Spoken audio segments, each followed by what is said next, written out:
Australia, a huge proportion of the population works for the government.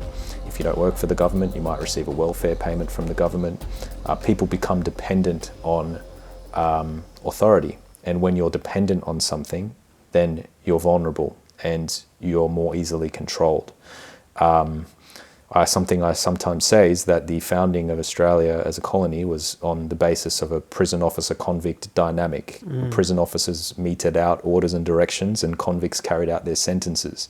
And Australians in general are reticent to defend themselves in the face of authority. They don't like, there's light and shadow to it. So we're a very easygoing bunch of people. We don't take things too seriously. We like to have a laugh. We like to have fun. But on the flip side, we don't like shaking the boat too much. We don't like people who stand up and say something that sort of sticks out as maybe different, or maybe it's going to cause some trouble, or maybe it's going to make us uncomfortable. That's like the prisoners, like saying to that one prisoner, shut up or we'll all get beaten. Sit down. Exactly. So I also think that there's a lot of problems in this society. I think that we have moved very, very far away from who we are as human beings, and we need to be very careful. And what we've seen in the last couple of years is a much more obvious showing of some of the poison that exists under the surface of this place. What you've just described happened a lot, the prisoner dynamic.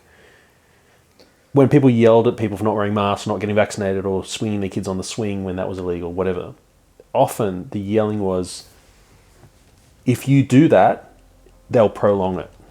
Yeah. They'll lock us down harder if we don't follow the rules. We're all in this together. We just need to get out. We just need to get through this lockdown.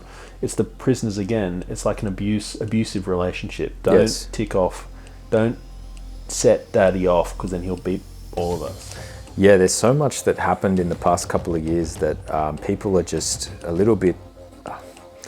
It's a little bit of ignorance, and it's also a little bit of this thing of not wanting to rattle the cage and get in more trouble. But people don't realize that the nexus, the seeds of the past couple of years are potentially very dangerous for everybody.